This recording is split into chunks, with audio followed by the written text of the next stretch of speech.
기도로 서밋타임 시작하겠습니다. 살아계신 하나님, 오늘도 하나님의 앞으로 이 자리로 부르신 은혜에 감사드립니다. 정말 이 시간을 통해 보좌의 축복과 이미 임한 여호와의 영광을 누리는 시간이 되게 하옵소서. 예수 그리스도 이름으로 기도드립니다. 아멘. 오늘 8월 5일 기도 속 제목은 나의 24입니다. 성경 말씀은 사도행전 1장 8절입니다. 오직 성령이 너희에게 임하시면 너희가 권능을 받고 예루살렘과 온 유대와 사마리아와 땅끝까지 이르러 내 증인이 되리라 하시니라. 아멘. 90% 사람이 나를 놓쳤고 나를 발견하되 스스로 발견했기 때문에 어느 날 한계가 옵니다. 이를 이용해 선단체가 창세기 3장, 6장, 11장을 심었습니다. 하나님이 만드신 나를 찾아야 합니다. 하나님의 보좌가 내 안에, 성삼위 하나님이 오력, 9가지 보좌의 능력, 3시대의 축복으로 온 것입니다. 이것이 나의 24이고 이를 누린 증인들이 렘넌트 7명, 히브리서 11장 영웅들 초대교회입니다. 내게 임한 보좌의 능력을 누리는 자는 문제 오면 하나님의 답을, 갈등 오면 하나님의 갱신을, 위기 만나면 하나님의 기회를 찾아냅니다. 이때 몇 가지의 응답이 옵니다. 첫 번째, 절대 시간표. 내 안에 임한 보좌의 축복을 누리고 있었던 요셉과 다윗에게는 노예로 간 것과 골리앗이 나타난 것이 전부 절호의 시간표와 절대 시간표가 되었습니다. 다니엘과 세 친구는 바벨론 포로로 간 것이 절호의 시간표임을 알았기에 뜻을 정했습니다. 내 안에 보좌를 누려야 하므로 예수님께서 40일 동안 오직 하나님 나라와 성령을 말씀하셨습니다.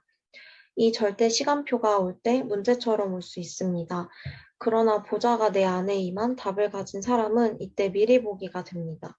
두 번째, 절대 응답. 보좌가 내 안에 임한 축복을 누리고 있으면 절대 응답이 옵니다. 이 절대 응답은 어떤 일이나 사건으로 옵니다. 이때 보좌를 못 누리는 사람은 이것을 사고로 보지만 이 보좌의 답을 가진 사람에게는 이벤트입니다. 그 증거로 초대교회에 많은 박해와 스데반의 죽음, 환란이 왔지만 더 큰 역사가 일어났습니다. 바울을 죽이려 했지만 세계 선교문은 계속 열렸습니다. 세 번째 절대 작품. 아무도 우리를 돕는 사람이 없는 것처럼 보입니다. 하나님은 이 속에서 아무도 할 수 없는 작은 절대 작품을 주십니다. 보좌가 내 안에 임한 것을 누리기만 하면 히브리서 11장 믿음의 사람들, 베드로와 바울처럼 절대 작품을 남기게 됩니다. 이때부터 세 가지 누림이 나옵니다. 하나님의 보좌가 내게 임해서 플랫폼이 되어 사람들이 오게 되고 파수망이 되어 불을 비추게 되며 영적 안테나가 되어 모든 현장에서 통하게 됩니다. 오늘은 특별히 WRC 112 강의 메시지가 선포된 날이어서 이 부분을 놓고 조금 정리를 해봤는데요.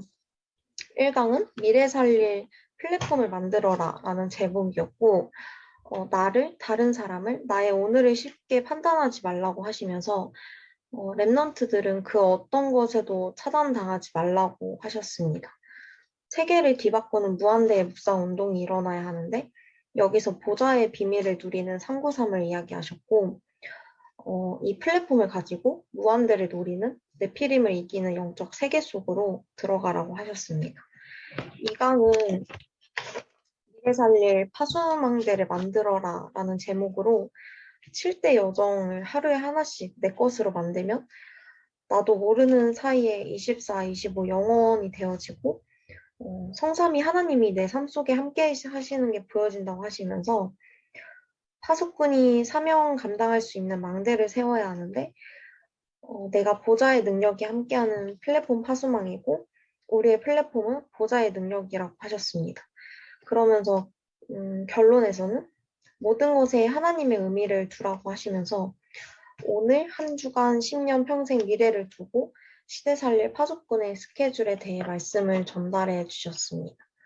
메시지 정리는 짧게 여기까지고요. 제가 짧게 포럼을 하자면 저는 평소에 제가 하고 있는 생각이 하나님을 기쁘시게 하는 생각인지 아니면 잘못된 생각인지 너무 분명하지가 않았고 제가 하는 행동도 하고 있는 일들도 하나님의 인도인지 정말 완전한 확신이 것 같아요. 그래서 평소 말씀을 들으면서 항상 궁금했던 부분이 랩넌트 7명은 어떤 언약을 받던 걸까? 어떤 하나님을 알았고 어떤 정체성을 붙잡았길래 저런 여정을 갈 수 있었던 걸까? 그런 생각을 가지고 있었거든요. 근데 이런 질문이나 고민들이 조금 WRC 메시지를 들으면서 없어지는 시간이었던 것 같아요. 제가 학교를 졸업하고 어디에 있을지, 무슨 일을 할지, 심지어 병원에 취직을 하게 될지조차도 분명하지가 않기도 하지만 그 질문 자체가 내가 할 고민이 아니었고 내가 붙잡아야 할 것은 하나님이 나 한 사람을 플랫폼 파수망대 안테나로 쓰신다는 그 사실이구나 생각이 들면서 요셉은 총리가 되게 해주세요. 기도하지 않았고 모세는 내가 이 이스라엘 사람들을 데리고 출애굽하게 해주세요. 그런 기도를 한 게 아니라 보좌의 축복을 기도했고 무한한 하나님의 나라를 위한 기도를 드렸구나. 나같이 작은 자가 보좌의 축복을 누릴 때 미래 살릴, 시대 살릴 플랫폼 파수망대 안테나의 정체성을 붙잡고 내게 이미 임해 있는 여호와의 영광을 누릴 때 그때가 되면 여호와께서 속히 이루시겠구나. 그렇게 붙잡혀지는 시간이었습니다. 그리고 미션으로 붙잡혀진 부분이 오늘 1강과 2강에서 너무 분명하게 딱딱 말씀을 해주셔서 393 기도와 7대 여정을 붙잡게 됐는데요. 이 부분을 놓고 하루에 한 개씩 직접 편집하면서 점점 하나님이 주신 나의 말씀을 정리해가는 것을 미션으로 붙잡게 되었습니다. 이제 한 줄 포럼 하는 시간인데 저는 WRC 메시지를 포럼했지만 자유롭게 강단이나 기도 수첩이나 포럼 해주시면 될 것 같습니다. 성찬 오빠 해주실 수 있나요? 예, 당연하죠. 저는 일단 강단과 또 또 대학부 메시지와 WRC가 이렇게 흐름이 좀 맞는다는 걸 많이 느꼈는데, 저한테 있어서 가장 오늘 기도처에서 그렇고 가장 키는 내 안에 성삼위 하나님의 보좌가 임하는 거를 실제 누리는 것이 전부구나라는 것을 조금 하나로 좀 정리를 했고요. 가장 큰 이유는 그리스도의 이제 4대 의무에서 결국 내가 그리스도임을 누렸을 때 정말 감사로 할 수 있는 이 4대 의무. 그렇지만 내가 이걸 놓치고 정말 내 것, 정말 종교인과 정말 불신자인 상태처럼 살아간다면 그 4대 의무는 나한테 있어서 정말 힘든, 내가 해야 되는 그런 의무처럼 정말 대하게 될 수밖에 없겠구나라는 생각을 좀 많이 했고, 무엇보다 오늘 WRC에서 이제 어, 파수꾼을 말씀을 해주셨는데, 그것은 플랫폼에서부터 나온다 하셨는데, 제가 1강을 사실 듣지 못했는데 플랫폼을 오늘 처음 이제 짧게 설명을 해주셨는데, 결국 플랫폼은 내 안에 보좌가 임하는 것 자체가 플랫폼이다 라고 딱 하셨기 때문에 빛이 나한테 있으니까 사람들은 모일 수밖에 없고 나는 그걸 전달하고 지키는 파수꾼이다 라는 것을 조금 하나로 좀 정리하게 됐고, 가장 결국 중요한 건 평상시 내가 정말 이 보좌를 누리는 이 5분의 이 시간, 정말 잠깐의 이 시간이 하나님께서 나와 함께하는 이 누리는 시간이 24가 되고 이게 25 영원으로 이어질 수밖에 없구나라는 걸 좀 많이 붙잡았습니다. 그래서 결국엔 아침과 좀 저녁 시간에 계속 이 보좌에 집중하는 시간을 단 5분이라도 좀 갖는 그 정식이도를 좀 저는 붙잡았고요.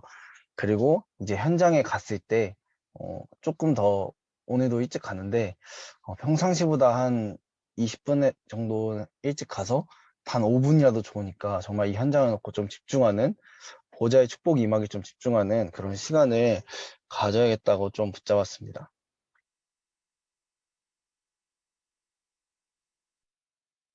끝입니다.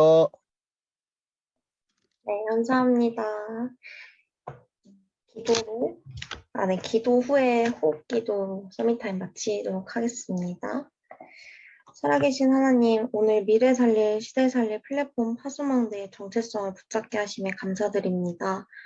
보좌의 비밀을 누리는 기도가 시작되게 하시고 한계가 없으신 하나님의 능력을 보고 붙잡고 누리는 대학부 되게 하옵소서. 여호와를 쉬지 않게 우리의 모든 생각과 호흡을 기도로 연결하는 대학부 되게 하옵소서. 지금도 나와 우리와 모든 현장에 함께 하시는 예수 그리스도 이름으로 기도드립니다. 아멘.